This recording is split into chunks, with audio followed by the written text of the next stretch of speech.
z ćwiczeń i wykładów, skarpetki i spodenki na zmianę. W kieszeni małą, cynkową figurkę jej opiekuna.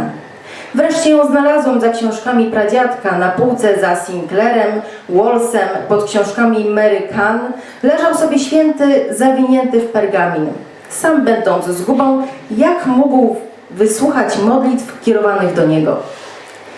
W dali wyłoniło się kilka wież kościelnych. Klein, Berlin. 19-letni Henryś Krakowski minął krzyż pokutny rycerza Hansa Reiswitza. Żwawym krokiem Heinrich doszedł do rynku. Piękny ratusz przyciągał jego wzrok, a napis na kolumnie maryjnej znał na pamięć. Maryjo, Matko łaski, Matko miłosierdzia, broń nas od wroga i przyjmij w godzinę śmierci. Na rogu święty Nepomuczek przypominał o tajemnicy spowiedzi, dalej barokowy dom goszczący Sebestę, kiedy ten na zaproszenie proboszcza Borka swymi malowidłami upiększał kościoły i zamek. W kościele zamówił modlitwę za spokój duszy ojca. To jedyne, co mógł dla niego zrobić. Nie znał go. Wstąpił do knajpki Zum Schwarzenbaren, wypił piwo, zjadł precla i odpoczął. Wchodząc w Schlossstrasse, minął u jej wlotu po prawej lokal, którego unikał, a którego nie wiedzieć dlaczego drażnił i pociągał. Oberglauger, Hongkuchen. To wyzwanie dla takiego bękarta jak ja, myślał o tym od lat. Zbudować podobne imperium. Do tego potrzeba silnej woli. Mam jej zanadto. Nigdy się nie poddam. Trochę pieniędzy na początek, dobre małżeństwo i silna żona.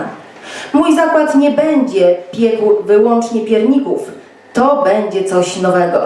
Chleb, dużo chleba dla dużego miasta, najlepiej dla jakiegoś młodego miasta pełnego murarzy, wypalaczy cegieł, pracowników tartaków, górników, hutników, ciastka dla ich dzieci i żon, słodycze dla żon bankierów, urzędników i przedsiębiorców, własne sklepy i transport, bezpośrednie zaopatrzenie od najlepszych dostawców, centrum miasta, w pobliżu piwiarnia i do rozmów o interesach, szkoły dla dzieci, szkoły. Stanął przed oknem wystawowym i gapił się w milczeniu, jak sprzedawała chleb, bułki, pierniki. Ta by się nadała. Stał i milczał. Patrzyła na jego lśniące buty. Jak on to robi? Przecież przychodził jesienią z Pozic. Kawał drogi, a buty czyste. To chyba porządny chłopak. Odpracowane spodnie, surdut, kamizelka, biała koszula, zegarek na łańcuszku, melonik, wąsik podkręcony do góry, zacięte usta i czarne brwi. Stał, wpatrywał się i odchodził. Znowu przychodził. Wiedziała, że to zdolny i pracowity czeladnik. Nieśmiały, bo biedny? Marszczy brwi i zaciska usta, bo sam się z sobą nie zgadza? Co go dręczy? Wreszcie się odważył i pomachał jej nieznacznie. Trwało to jakiś czas. Wiedział, że osiągnął cel. Czekała na niego. Świadomie pozostawiał cień za oknem albo na szybie, jak w kinematografie Anschutza. Idąc przez park, nadkładał drogi. Dęby, buki i lipy dawały mu spokój, a deglezje, planty, cyprysy i kanadyjskie modrzewie pociągały innością. Mijał staw z 2 wysepkami. Zanim zdecydowanym krokiem skręcił w prawo na Głubczycę, wszedł do kościoła Świętego Ducha. Zimą pobiegła za nim. Modlił się za chorych i zmarłych. Była młodziutka, ale wiedziała, jak to zrobić, żeby chłopiec uwierzył w siebie. Złapała za rękę i poprowadziła do domu. Wciągnęła do sklepu i wessała się w usta gorzkie od tytoniu. Zapach cygar skręcanych na spoconych udach zmieszał się z jej zapachem cynamonu, korzeni i amoniaku. Nie pozbyła się go już nigdy. Szorowała, płukała, perfumowała. Nic i nigdy z niej nie zejdzie. Kiedy poczuła w sobie drganie, wiedziała, że to jej życie. Ciało pokryje ją sińce i zmarszczki. Będzie cierpieć i płakać. Będzie się tułać i będzie samotna. Przeżyje to życie o wiele lat.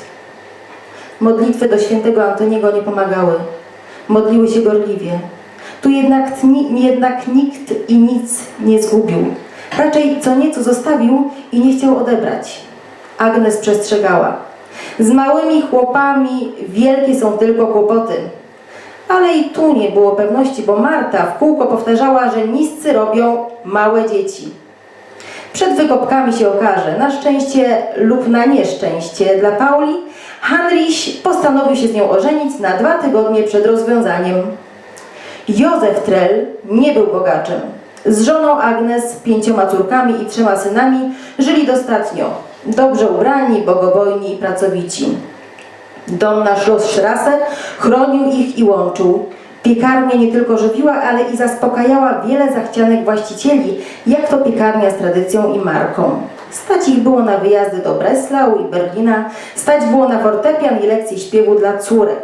100 lat temu u Trellów właśnie Ludwig van Beethoven kupował rano bułeczki maślane i Bienstrich. Pukał do drzwi i oladę. I witał piekarzy niezmiennym So poch das Schicksal an die Pforte.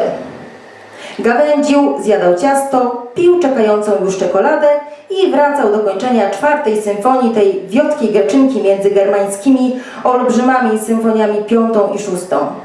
Cyprysik między dębem i bukiem? Tak, Oberglau, Oberschlesen dały mu się siłę tworzenia. Oddychał szerzej dzięki Lichnowskiemu, uczniowi Mozarta i późniejszemu mecenasowi Chopina.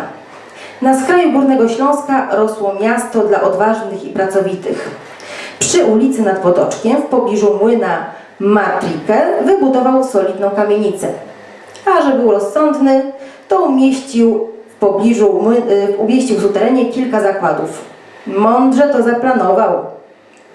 Powietrze pachniało świeżym chlebem, razowym, pszennym i grahamem. Na parterze postawił 2 piece. Na pierwszym piętrze ciastownia, wyżej karmelarnia. Obok magazyn z rampą, z której ładowano kosze z rumianym pieczywem wpierw na konne wozy, a po kilku latach na samochody. Plac wyłożono bukowymi klockami, żeby wozy wywożące wypieki nie budziły mieszkańców. Worki z mąką zrzucano do piwnicznych szybów. Ześlizgiwały się po miedzianej blasze i lądowały na podstawionych wózkach. Windą wjeżdżały do ciastowni. Przez przesiewaczem mąka trafiała do kotłów. Jeszcze tylko woda i zakwas.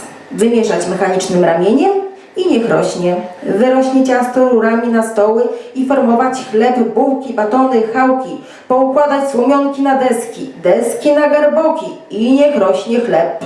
Poobracać, ciepnąć na szibry i do pierwszego pieca. Przepiec do drugiego, wypiec, wynieść na deskach do magazynu. Na drugim piętrze mieszkanie dla majstra, żeby miał oko i blisko do pracy. Na tym samym poziomie, ale z odrębną klatką schodową, pokoje dla czeladników. Mieszkania od frontu, budowane na zamówienie akcjonariuszy i kamienicy z balkonami, służbówkami, wielkimi łazienkami zajmowali lekarze, urzędnicy i katowiccy przedsiębiorcy. Polacy, Górnoślązacy, Żydzi, Niemcy. Na poddaszu mieszkała służba i hausmeister. Korytarz na poddaszu łączył klatki schodowe numerów 17 i 19. Na parterze umieszczono aptekę. Na podwórku prowadziła szeroka brama. Oficynę i front połączono prostopadle 2 budynkami. Jeden wznosił się nad magazynem, a drugi na parterze i piętrze pracowała fabryczka środków opatrunkowych, bo świat uporządkowany przez żelaznego kanclerza chylił się ku upadkowi. Adelaide urodziła się im Hinterhaus na Mulstrasse 17/18, jeszcze przed wojną. Edith w 1916. 2 chłopców i 2 dziewczynki. Majstersztyk. Wystarczy. Nie była to jednak sprawa wyboru. Z wojny muszkieter krakowski wrócił bez nogi. Ktoś wrzucił granat do bunkra, w którym opatrywał rannego Francuza. Nigdy się nie dowiedział, czy rzucił go Francuz chcący zabić Prusaka, czy Prusak chcący zabić Francuza, a może po prostu ktoś tak sobie, może sam wyrwał zawleczkę, kiedy pochylał się nad tym chłopakiem. Albo chłopak, kiedy go zobaczył za sobą, nigdy się nie dowiedział. Niczego też nie pamiętał. Obudził się, poczuł amoniak. Czyżby to już listopad? Zawsze robił ciasto piernikowe, dojrzewające tygodniami w woni amoniaku i korzeni.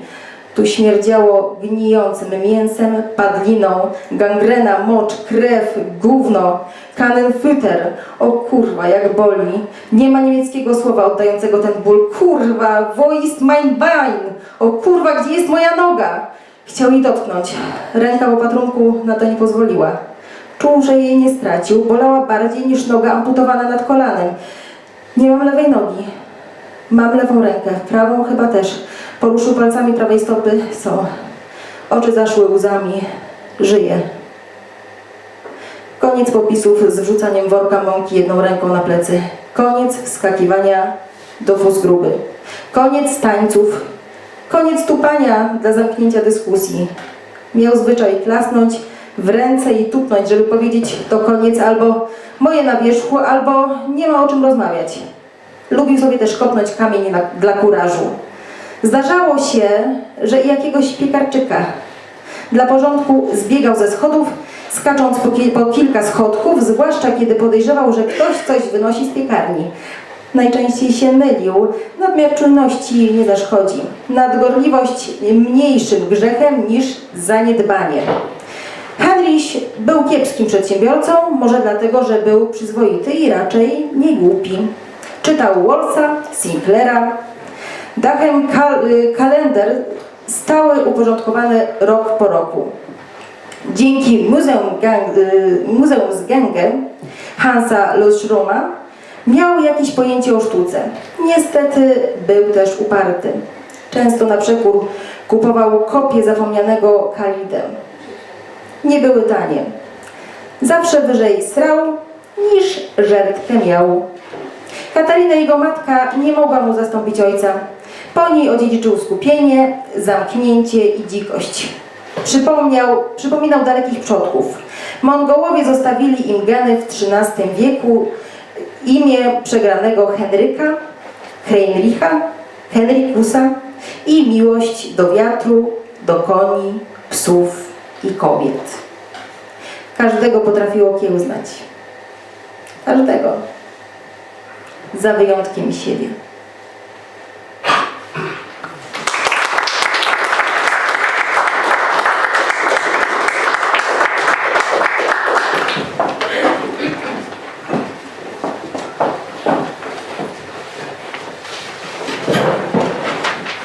Proszę Państwa, powolutku zbliżamy się do końca, ale powolutku. Został jeszcze jeden tekst pana Gintera Pierończyka. Zanim o nim powiem słów kilka, o tekście, bo pana Gintera już mieliśmy okazję poznać. Chciałem Państwu powiedzieć coś o swoim wrażeniu z dzisiejszego wieczora. Pomijając oczywiście tę muzyczną ucztę, skoncentruję się jednak na uczcie słownej. To było wspaniałe świadectwo tej naprawdę dużej różnorodności tekstów, naprawdę świetnej próby. Państwo sami czuli, ja widziałem